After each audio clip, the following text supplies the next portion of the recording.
The fluorescent lights flickered endlessly through the cold hallway of St. Luke's Hospital in Lagos. Outside the maternity ward, Amara paced back and forth, her heels tapping nervously against the tiled floor. At just 26 years old, she carried dreams bigger than the city itself. She wanted fame. She wanted the spotlight. She wanted Nollywood to know her name.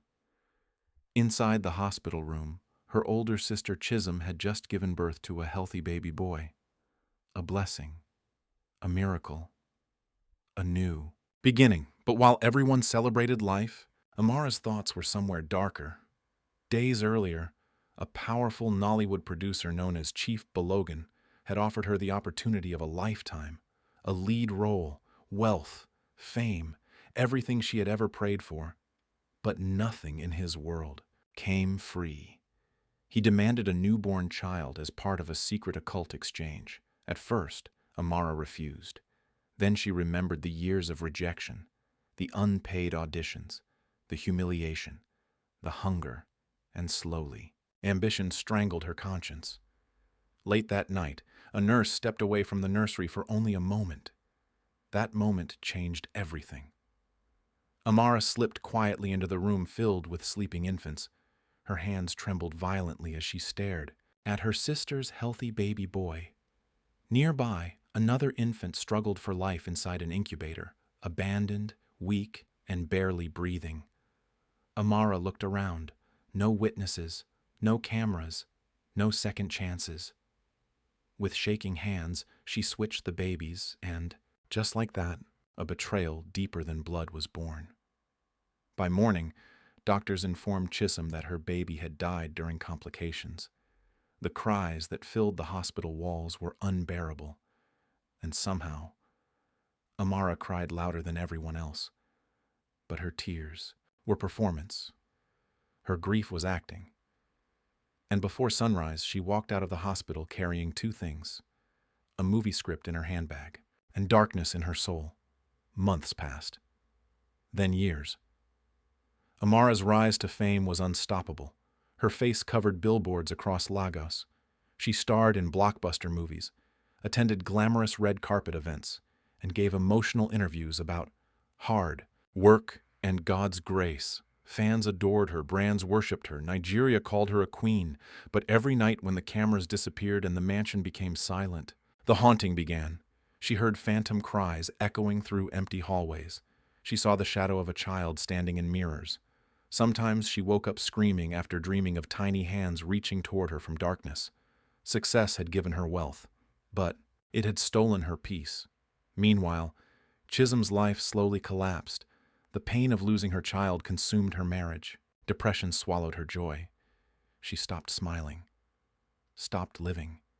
And though she could never explain it, every time she looked at Amara, something inside her felt wrong, like her spirit recognized a truth her mind could not understand. But Amara buried the past deeper and deeper, until the past decided to return. 10 years later, Nigeria became obsessed with a new investigative television show called Truth Unmasked. Its mysterious host, known only as Zion, exposed corrupt politicians, fake pastors, internet fraudsters, and celebrity secrets. Every episode went viral. Every revelation destroyed lives.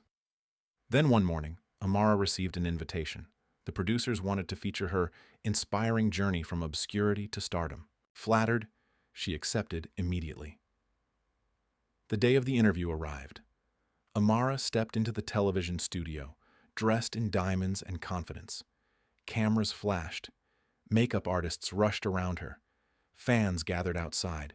She believed this would be another celebration of her success. She was wrong. The interview began softly. Questions about childhood, dreams, sacrifices. Then suddenly, Zion leaned forward. His eyes became cold, and the entire atmosphere changed. Tell me, Amara, what exactly did you sacrifice on June 14th, 10 years ago, at St. Luke's Hospital? The blood drained from her face instantly. Her breathing stopped. The studio fell silent. Then Zion opened a file. Hospital records, nurse testimonies, DNA evidence. One by one, the The truth appeared on giant screens behind them. Amara's hands began shaking, uncontrollably. The audience gasped in horror, and then came the final blow. Zion looked directly into her eyes. "My name is not Zion." A long silence filled the room. "My name is Chibuike, the baby you sold." The entire studio erupted in shock. Amara's world shattered in real time.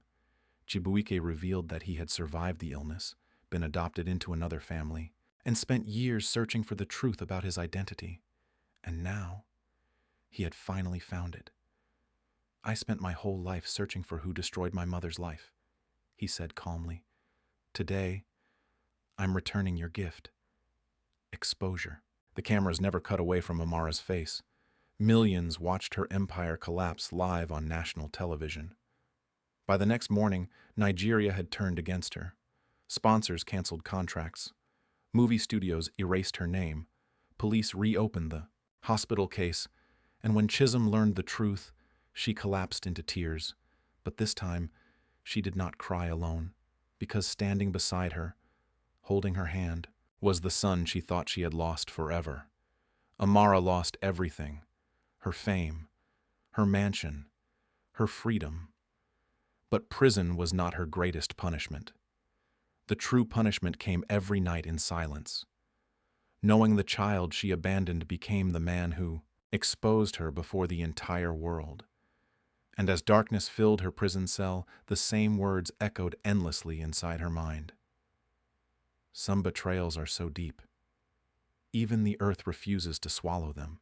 If this story shocked you, subscribe now for more dark Nollywood mysteries, psychological thrillers, and unforgettable stories from the shadows.